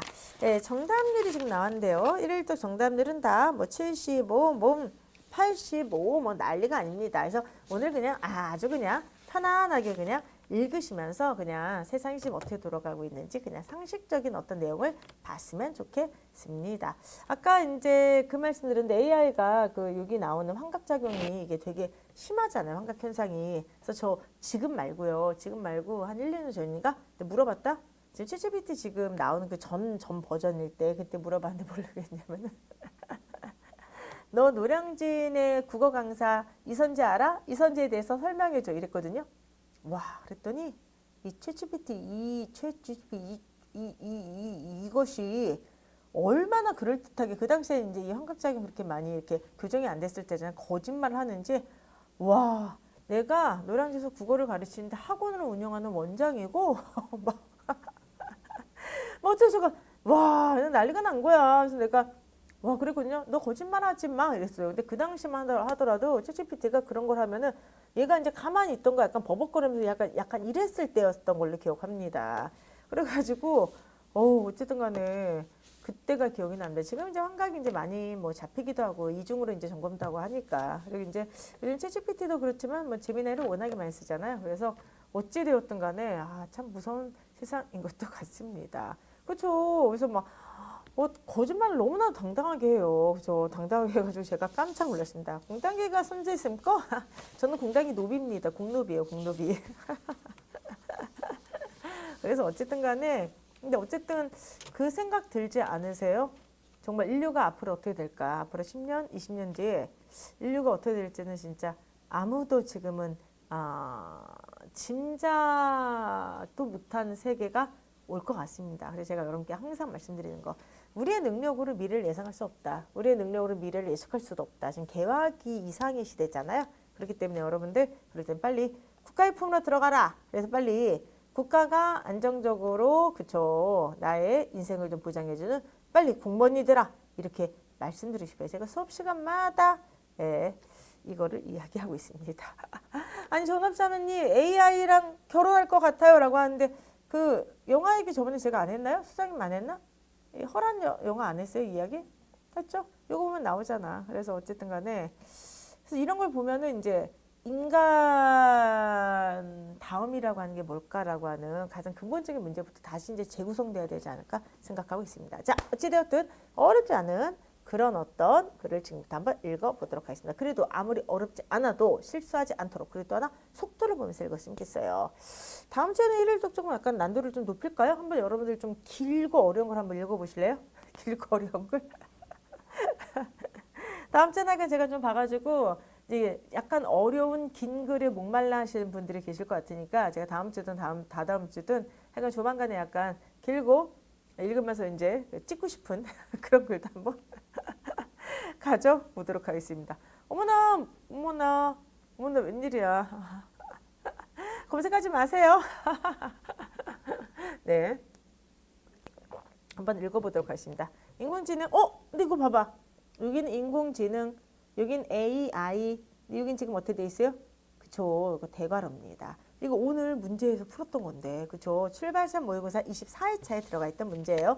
인공지능 다음에 AI가 돼 있죠? 그러면 이거 같은 경우는 고유어와 대응되는 그쵸 외래어나 이럴 때는 어떻게 한다? 그쵸 외국어일 때는 이렇게 대괄호를 쓰게 됩니다. 됐습니까? 어쨌든 인공지능 언어 배들을 쓰면서 가장 불편했던 순간은 틀린 답을 지나친 자신감을 담아서 내놓을 때다. 이른바 AI 환각 현상이다. 과학자들은 그치 어쨌든 AI가 아무리 발전해도 모든 걸 알지 못하니까 실수할 수 있어 이렇게 했다는 거죠. 자 최근에 다른 관점 제시되고 있는데 지식이 부족해서가 아니라 모른다고 말할 수 없어 틀린다는 것이다. 여기 지식을 아는 것은 아니기 때문에 엉뚱한 답인데 모든 지식을 아는 것이 아니기 때문에가 아니라 말고 있어요. 부족해서가 아니라 이게 나왔죠? 이게 연결됐으니까 당연히 기억은 맞습니다. 그 다음에 이제 되게 재밌는 얘기가 나오죠. AI가 모른다 라고 말하지 못한 이유는 사전학습 방식 때문이다. AI 언어 모델은 정답을 배우지 않는다. 따라서 AI는 자신이 즉 AI가 모르는 정보가 무엇인지를 알아차리지 못한다. 대신에 지금까지 인류가 생산한 방대한 텍스트 중에서 다음 단어의 확률을 계산하며 문장을 완성하도록 학습한다. 하늘은 파랗다. 이런 식으로 계산을 확률적으로 하는 것이다. 가령 챗GPT가 모르는 특정한 논문 저자생을 물을 때도 챗GPT는 모릅니다 라고 말하는 대신에 여기 대비항이 있죠. 모릅니다가 아니라 매끄러운 문장으로 전혀 다른 날짜를 제시한다. 즉 AI는 문장을 생성할 때 문맥의 자연스러움을 최우선으로 삼고 사실인지 아닌지는 따로 확인하지 않는다. 즉 그것이 사실이든 아니든 자연스럽게 매끄럽게만 얘기하면 된다. 이 때문에 읽기에 매끄럽지만 실제로는 거짓일 수 있는 그럴듯한 거짓이 만들어진다. 즉 AI는 의도를 갖고서 거짓말을 만들어내는 게 아니라 문맥상 계속해서 반복이 됩니다. 매끄럽다. 이 문맥상 그럴듯한 답을 예측하는 과정에서 우연한 오류를 낳는 구조를 갖게 되는 셈이다. 그렇다면 모른다라는 개념을 사후학습에서 가르치면 되지 않을까? 2단계에서 문제가 더 악화된다. 좋아지지 않죠. 왜 그래요? 사후학습 단계에서 인간평균자 AI가 자 옳은 답변했다면 1점, 틀린 답변했다면 0점으로 채점하게 되는데 AI가 정답을 모르는 경우에 확실하지 않습니다. 아는 게 아니죠. 그렇기 때문에 얘 같은 경우는 0점이 되죠. 그러니까 정답이 불확실한 질문에 AI가 모르겠습니다라고 답하면은 0점을 받죠. 근데 아는 척, 추측이라는 말은 바로 뭐냐면 앞에서 얘기했던 그럴듯한 거짓을 하는 거야. 그러니까 전부 추측을 해. 알지도 못하는데 이걸 거야? 이걸 거야? 그러면은 10문제를 풀었는데 10문제를 모른다 하면은 빵점이 되죠. 근데 만약 10문제를 풀었는데 알지 못해. 근데 대충 얘를 갖다 추측해 가져가면은 한 문제라도 맞으면 몇 점이 되는 거야? 그쵸. 1점이 되는 수가 있잖아요. 그렇기 때문에 이렇게 정답 여부만으로 점수는 매기는 과정을 반복하면 결과적으로 어떻게 돼 있어요? AI는 틀릴 가능성이 있어도 주저하지 않고 점수를 얻기 위해서 자신 있게 그쵸 자신감 있게 답하는 법을 배운다. 즉 자기가 모름에도 불구하고 사후 평가 과정에서 점수를 얻기 위해서 계속해서 어떻게 됩니까? 확신에 차가지고 틀린 답을 외치게 된다는 거예요. 아마도와 같은 불확실한 요인은 감점이 되고 뭐뭐입니다. 뻥을 쳐도 단정적으로 하면 더 높은 점수로 이어지게 되니까 사전 학습에서 모른다를 못 배운 AI가 사후 학습에서는 확신 있게 거짓말하게 되는 거죠. 모른다는 얘기가 아니라 저는 압니다. 1번입니다. 확률적으로 만약에 운이 좋아서 맞으면 1점을 획득하게 되니까 확신 있게 틀리는 법을 배우죠. 결국 AI 환각성은 불확실성을 용납하지 못하는 구조로부터 학습된 확신에서 발생한다. 뭔지 아시겠죠? 그렇기 때문에 여기서 모른다를 못 배운다. 즉 불확실성을 용납하지 못하게 되는 거죠. 답이 그대로 나오십니다. 그래서 8번의 답은 몇 번이 나오겠습니까? 하다 보니까 그냥 답이 나왔네요. 답은 3번이 되겠습니다. 그죠? 그렇다면 해결책은 없을까? 그 방법은 불확실성 자체를 언어로 표현하도록 가르치는 것이다. 즉 AI와 AI 평가 시스템 모두에게 모른다는 답이 결함이 아니라 중요한 정보라는 것을 가르치는 것이다. 구체적인 방법은 이렇다. AI 언어 모델의 학습 방법은 답변을 만들 때 내부적으로 확률별 값을 계산하고 있죠. 그래서 지금까지는 확률값을 무시하고 가장 그럴듯한 문맥의 매끄러운 답을 출력했다면 새로운 접근법 내에서는 대비항목이 만들어지죠. 이 확률값을 활용하게 되는 거죠. 예를 들어서 내부 확률값이 일정 기준 이하로 떨어지면 정보가 불충분합니다. 그죠? 이와 같이 함께 정답 개수만 세는 방식에서 벗어나 모를 때 침묵할 수 있는 판단력도 인정하는 방식으로 평가 시스템도 바뀌어야 된다. 역설적이게도 요거 네모칸 요거 넣을 수 있겠어요? 넣을 수 있어야 돼요. 가장 믿을 만한 AI는 가장 자신 없어 보이는 AI라고 하는 겁니다. 왜냐하면 모른다는 것을 모른다라고 얘기할 수가 있고 그럴듯한 거짓을 얘기하지 않게 되니까. 이게 왜 역설적이게도란 말이 들어가야 될까? 그렇죠. 가장 믿을 만한 AI가 가장 믿지 못해 보이는 AI가 되니까. 그렇죠. 그렇기 때문에 여기 역설적이게도 이거를 할 수가 있어야만 됩니다. 정확한 답을 모르겠습니다. 라고 솔직하게 말하는 모델이 그럴듯하게 보장해서 환각현상을 일으키는 모델보다 훨씬 신뢰할 만하다. 이렇게 쓰고 있어요. 어떠세요? 오늘 지문이 너무 쉽죠? 그냥 줄줄줄줄줄 그냥 읽힐 수 있는 그냥 무난한 지문을 한번 가져왔는데 이렇게 쉬운 지문을 여러분께서 읽으실 때는 시간을 좀 보세요. 제가 지난 시간에 그 과학 지문 좀 많이 해달라고 그러니까 이번 주에 너무나도 과학 지문만 가져온 것 같습니다. 자, 그래서 어쨌든 간에 이 정도 지문은 그냥 여러분께서 한 번 읽고 바로 정리하는 거. 그렇죠? 그런 식으로 좀 보셔야 될 것 같습니다. 7번 문제를 한번 들어가도록 하는데요. 7번 문제 정답률이 그래도 좀 높지가 않아 75%. 이 글에서 추론한 내용으로 가장 적절한 것은 뭐가 될까요? 1번 AI는 사학습보다 사전학습 때 더 많은 거짓을 학습한다. 이런 게 어딨어. 자, 그리고 이제 또 하나는 여기서 지금 거짓을 학습한다는 거예요. 이거 내용을 한번 잘 좀 보도록 하세요. 자, 이건 이제 뭐냐면은 거짓을 학습해서 거짓을 얘기하는 게 아니라고 돼 있지. 정확하게 얘기해 보세요. 뭐죠, 여러분들? 그쵸? 이거는 결과적으로 어떻게 보면은 그럴듯한 거짓을 만들어내는 거잖아. 그러니까 거짓을 학습해서 더 많은 거짓을 갖다 얘기하는 건 아니죠. 그래서 이거는 어떻게 보면은 그 AI 시스템 자체가 만들어낸 그런 어떤 그쵸 결과가 거짓이라고 하는 거죠. 그리고 또 하나 사전학습보다 사후보다 사전 때 더 많은 거짓 학습한다. 이런 내용은 아예 없습니다. 1번 문제는 정확하게 얘기하면은 1번 문제를 혹시나 조금이라도 맞다 생각하셨던 분들은 그 앞부분에 있는 글을 AI에서 왜 거짓이 나오게 되는가, 왜 환각작용이 나오게 되는가의 원인 분석을 잘 기억을 못하고 있었던 거예요. 이거 다시 한번 좀 보시기 바랍니다. 두 번째 문제, AI 평가 시스템상 틀린 답변과 불확실한 답변은 같은 점수로 처리된다.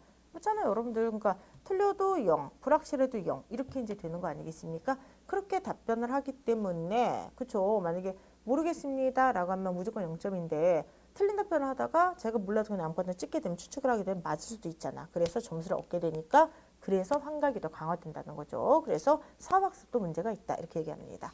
자, 세 번째, AI는 정답 여부를 판단한 뒤 문맥을 고려해서 사용자의 질문을 답변한다. 아니죠? AI는 문맥만 고려해요. 그래서 이 앞을 보게 되면은 AI가 그렇죠. 여기 나왔죠. 문맥의 자연스러움을 최우선으로 삼고 문장이 사실인지 아닌지는 따로 확인하지 않는다고 되어 있어요. 그렇기 때문에 이것도 마찬가지로 내용 일치에 틀리게 된 문제가 되겠죠. 그리고 마지막, 자, 글쓴이에 따르면 AI가 더 많은 데이터를 학습하면 AI 환각 문제를 해소할 수 있습니까? 아니죠. 그러니까 지금의 사전학습 방식과 어떻게 보면은 지금의 사전학습 방식은 그래서 사실관계보다 문맥만 중시하게 되는 거죠. 그리고 사후학습 방식을 만약에 한다고 하더라도 사후학습 방식의 문제는 정답의 개수에만 급급한 거야. 그래서 이런 사전학습이나 사후학습의 지금 같은 시스템을 유지하게 되면은 결과적으로 환각현상을 해소할 수가 없다. 그렇기 때문에 이 사람 얘기를 하고 있는 건 바로 뭐라고 하는 거죠? 더 많은 데이터, 더 많은 것을 해가지고 이렇게 사전이나 사후학습을 해서 하는 게 아니라 AI한테 뭐를 가르쳐야 된다? 그쵸. 여기서 불확실성 자체를 언어로 표현하도록 하고 불확실하다, 모른다라고 하는 것도 중요한 정보라고 하는 것. 뭔지 아시겠죠? 그런 어떤 AI에게 언어를 가르쳐야 된다. 이렇게 지금 얘기하고 있는 거예요. 그래서 이제 글을 갖다가 이렇게 크게 한번 다시 한번 보시면요. 뭐 어렵진 않은 글이긴 한데 여기를 보게 되면은 사전학습 방식이 나오죠. 그 다음에 이 뒤를 보면 사후학습 방식이 나오죠. 그래서 이 글이 어렵진 않은데 글이 어떻게 됐냐면은 첫 번째 문제점을 갖다 제시해요. 그래서 AI의 환각 현상이 왜 일어나는가를 얘기합니다. 그러면서 두 번째 단락에서는 사전학습 방식의 문제점을 얘기하는 거예요. 그리고 세 번째 단락에서는 그럼 사후학습을 하면 되잖아. 그러면서 사후학습 방식을 했는데 결과적으로 사후학습 방식에서도 문제점이 있다라고 얘기하는 거예요. 그래서 사전학습이나 사후학습이 다 결여되는 게 뭐지? 불확실성의 언어가 AI 시스템에 없다. 그래서 결론적으로는 불확실성의 언어를 가르쳐야 된다. 불확실성 자체를 언어로 표현하도록 가르치는 새로운 어떤 AI, 그쵸? 그 언어 체계를 갖다가 입력을 시켜줘야 된다고 하는 거예요. 됐습니까? 그래서 이게 새로운 어떤 새로운 대안으로서 요 해결책을 제시하고 있는 글이 됩니다. 그래서 글은 쉽지만 글의 구조가 이렇게 되어 있거든요. 이렇게 된 걸 좀 인식하면서 좀 보셨는지 읽었는지 다시 한번 확인하세요. 글씨가 왜 이러냐. 그래서 이렇게 되어 있는 거야 지금. 아시겠죠 여러분들? 그래서 어찌 되었든 간에 아니 글은 좀 쉬웠지만 글의 구조가 이렇게 되어 있다는 거 인식하셨어요? 환각작용이 무엇인지를 얘기하고 사전학습의 문제, 사후학습의 문제, 그리고 마지막에 새로운 대안 이렇게 구성되는 글입니다. 아시겠죠? 이런 식으로 보시기 바랍니다. 오케이. 자, 그래서 어쨌든 간에 자, 답은 몇 번이 되겠습니까? 2번이 되겠습니다. 8번 문제는 아까 풀었죠? 8번 문제는 용납하지 않는 보상구조 때문에 문제가 생긴다고 했고요. 9번 문제는 이게 자기냐 아니면 이게 자신감이냐 이거 아니겠습니까? 그렇기 때문에 요거 문제 같은 경우는 9번은 2번이 되겠습니다. 자, 8번 문제 있잖아요. 아까 순재생과 가위바위보 했는데 여러분들 무슨 도자 찍으셨습니까? 예, 그래서 이긴 분들에게는 교재 5명 추첨을 통해서 그러니까 가위바위보에서 제가 이제 이걸 했는데 저를 이기신 분들 있죠? 이기신 분들에게는 그렇죠. 이기신 분들에게는 자 추첨을 통해서 교재를 5분들한테 드리도록 하고요. 그 다음에 비기거나 진 분은 없어요? 진 분도 있어요? 하여간 비기거나 진 분한테는 치킨 5분께 드리도록 하겠습니다. 이기고 싶어요? 지고 싶어요? 아 이거 교재보다도 치킨이 더 인기가 많을 것 같은데 괜히 이겼어? 막 이러는 거 아니야? 그래서 어찌되었든 아니 그래서 거기서 추첨을 통해서 이렇게 드리는 것 같아요. 그래서 이기신 분들께는 교재 5분 그 다음에 비기거나 진 분에게는 치킨 5분 이렇게 쏘도록 하겠습니다. 아시겠죠? 그래서 어쨌든 가위바위보 열심히 참여해 주셔서 감사합니다. 9번은 이제 아까 얘기했던 것처럼 자신감이냐 아니면 자기 자신이냐 이것이기 때문에 9번의 답은 2번이 되겠습니다. 마지막 10번 문제. 자, 한번 해보죠. 이 글의 논지를 강화하는 거잖아요. 그러면은 자, 첫 번째부터 한번 해보도록 하겠습니다. 자, 질문 한번 해볼게요. AI 사용자가 AI가 올바른 답을 제시하더라도 자신의 견해에 다르면 답변 신뢰하지 않는 경향을 보인다. 이거 뭐야? 자, AI가 올바른 답을 제시했는데 그 답변 내가 생각하는 게 아니야? 딱해. 그럼 신뢰하지 않은 경향을 보여. 이거 뭐야? 뭐죠? 오케이, 무관입니다. 그렇죠? 이거는 뭐에 대한 거죠? AI가 그럴듯한 거짓을 하게 되는 환각 현상의 원인 분석이죠. 그게 사전학습에도 문제가 있고 사후학습에도 문제가 있다. 그치? 그러니까 AI가 잘못된 답변을 제시하는 거에 대한 문제를 얘기하는 거야. 환각 현상이. 근데 지금 이건 뭐냐면 AI가 올바른 답을 제시했거든? 올바른 답을 제시했는데 사용자 문제네. 사용자가 야, 그거 내 생각과 다르잖아. 네가 틀린 것 같아 하면서 신뢰하지 못해. 그러면 이거는 AI가 올바른 답을 제시하더라도 사용자가 신뢰하지 못하는 사용자와의 관계 문제지. 이거는 전체적인 글이 AI가 그럴듯한 거짓을 만들어냈을 때 문제가 되는 거잖아요. 그럼 이거 뭐야? 그치, 무관이지, 무관. 됐습니까? 그렇게 보시기 바랍니다. 됐죠? 두 번째, 불확실성 표현을 학습한 AI는 명확한 사실조차 모른다라는 새로운 유형의 오류를 발생시켰다. 자, 지금 이 사람이 대안으로 제시한 게 뭐냐? 아니 AI의 환각현상, 즉 그럴듯한 거짓을 말하는 오류를 발생하는 그것을 그쵸 방지하기 위해서 해결하기 위해서 불확실성 표현을 학습을 시켜야 된다라고 얘기했어요. 근데 불확실성 표현을 학습했지? 그런데 이번에 AI가 뭐라고 하냐? 명확한 사실 조차 저 몰라요. 라는 또 오류를 저지르고 있는 거야. 이놈이 그냥 AI 그치? 그러니까 이건 뭐가 되는 거야? 아니 대안을 만들었는데 대안이 또 다른 문제를 자 어떻게 하는 거예요 여러분들? 만들게 된다는 것이죠. 그러니까 이거는 반박하는 거잖아. 결과적으로 대안으로 제시를 했던 이 의견도 문제가 어딨냐? 있습니다 라고 얘기하는 거죠. 반박하는 거죠. 그렇기 때문에 강화하지 않는다. 됐습니까? 세 번째, 확신이 부족한 경우에는 답변을 보류하라. 그러니까 이거는 불확실하면 답변하지 마 라는 원칙을 학습한 AI는 기존 모델에 비해 높은 신뢰도를 확보했다. 결과적으로 이게 이렇게 하자는 거잖아. 답은 3번이 되겠죠? 마지막 일부 AI 연구진은 AI 환각 현상이 평가 시스템과 학습 시스템 결함이 아니라 학습 데이터 자체에 거짓이 많기 때문에 나타나는 현상이라고 했다. 지금 이 사람이 지금 얘기하는 게 뭐죠? AI 환각 현상은 학습 데이터 자체가 문제가 아니라 이거는 평가 시스템이나 학습 시스템 문제다. 사전이나 사학습 시스템 자체가 문제다. 라고 얘기하는데 그게 아니라 아니야. 그게 아니라 애초에 AI가 학습한 데이터 자체가 워낙 뻥이 많았어. 거짓이 많았어. 이 데이터 원천 자료가 잘못됐기 때문에 이런 현상이 나타난 거야. 라고 얘기를 했다고 하는 거예요. 그럼 여러분들 이거는 당연히 뭐가 되겠습니까? 그쵸. 반박하게 되는 거죠. 그렇기 때문에 강화가 아니다. 됐습니까? 이렇게 보시기 바랍니다. 됐습니까 여러분들? 오케이. 자, 지금까지 여러분들과 함께 오늘 한번 재미있는 여러 가지 글도 읽어봤습니다. 오늘 특히나 여러분들하고 과학 지문을 한번 읽어봤는데요. 앞에서 우리가 5번 문제, 과학 지문 문제가 내용은 사실 되게 상적이고 기본적인 내용인데 항이 매우 길어지고 어려워지니까 또 낯선 의학 용어가 나오게 되니까 점수가 그냥 밑으로 확 떨어지는 경험을 하셨을 겁니다. 그렇기 때문에 항을 복잡하게 만들어서 난도를 높일 수도 있다고 생각하시면서 한번 금들을 연습해 보시고요. 그 다음에 이제 또 하나의 과학 지문이었던 오늘 AI의 환각 현상을 분석했던 글을 뭐 무난무난하게 읽으셨으니까 여러분께서 한번 시간 체크를 해보시면서 내가 지금 독해 속도가 어느 정도 빨라졌나 이런 것도 한번 확인을 하셨으면 좋겠습니다. 당연하죠. 한별님 과학 지문이라고 절대로 다 어렵지 않습니다. 그러니까 아니 과학 지문이 다 어렵고 뭐 이를 철학 지문 다 쉽고 이런 건 아니죠.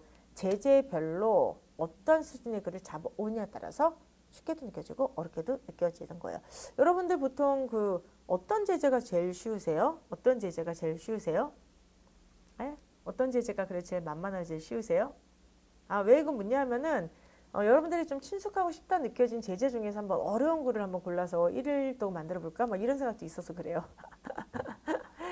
경제학 행정하기 쉬워요? 한별님은 그쪽을 잘하시는구나. 철학이 너무 힘들어요. 쉬운가? 문법이 쉬워요? 네, 사람마다 다 다르다고 인정을 하겠습니다. 그래서 어찌 되었든 간에 다음 주가 될지 언제가 될지 모르겠는데 제가 한번 1일 동안 조금 약간 빡센 지문을 한번 가져와 볼게요. 그래서 빡센 지문을 한번 머리 터지도록 읽는 연습을 하는 것도 뇌를 고루고루 훈련시키는데 좋을 것 같습니다. 자, 여러분들 일주일 이제 시작이 드디어 됐어요. 이제 월요일인데 오늘 하루는 또 어떻게 보내셨나요? 저는 월요일이 사실 일주일 시작이기 때문에 또 월요일날 문제풀이가 있지 않습니까? 출발선 모의고사 있기 때문에 제일 바쁜 요일 중에 하나예요. 제일 바쁘고 제일 체력도 정말 바닥이 나는 그런 요일 중에 하나인데 여러분은 오늘 하루를 어떻게 보내시는지 모르겠어요. 이랬으면 좋겠어요. 매번 그럴 순 없지만 일주일에 적어도 저번에도 얘기했던 것처럼 2, 3일 정도는 저희가 수험생이니까 딱 누웠을 때 너무 힘들다. 이런 느낌으로 누우셨으면 좋겠어요. 그쵸? 그건 뭐냐면은 내가 뭔가 공부를 하고 있다. 이런 느낌이잖아. 그러니까 운동을 할 때는 그게 근육통으로 다가오죠. 근데 공부를 할 때는 그게 뭘로 다가와야 돼? 그쵸. 오늘 내가 풀었던 문제의 양, 공부의 양으로 다가와야만 됩니다. 그래서 여러분들께서 어쨌든 간에 12월이 됐고 이제 날씨도 추워지고 막 몸도 움츠러들고 이러니까 아마 또 마음이 또 조급해지고 힘드신 분들이 많을 것 같아요. 근데 그럴 때마다 꾸준함의 힘을 믿으시고요. 우리 일주일 내내 그럴 순 없어. 근데 일주일에 한 2, 3일 정도는 너무 힘들다. 오늘 하루 너무 힘들게 보냈다. 이러한 평가를 하면서 잠을 드는 수험 생활을 했으면 좋겠어요. 그러니까 여러분께서 힘들다고 하는 게 절대로 잘못된 게 아니야. 잘하고 있는 거야. 잘하고 있는 거야. 알겠습니까? 난 너무 즐거워. 이건 수험이 아니에요. 이건 수험이 아니에요. 이건 수험이 아닙니다. 그렇기 때문에 매일매일 그럴 수는 없지만 일주일에 한 2, 3일 정도는 너무 힘들었다. 자신이 정말 수고했다는 거. 그렇죠? 이렇게 껴안아주면서 잘 수 있도록 그런 하루를 좀 보냈으면 좋겠습니다.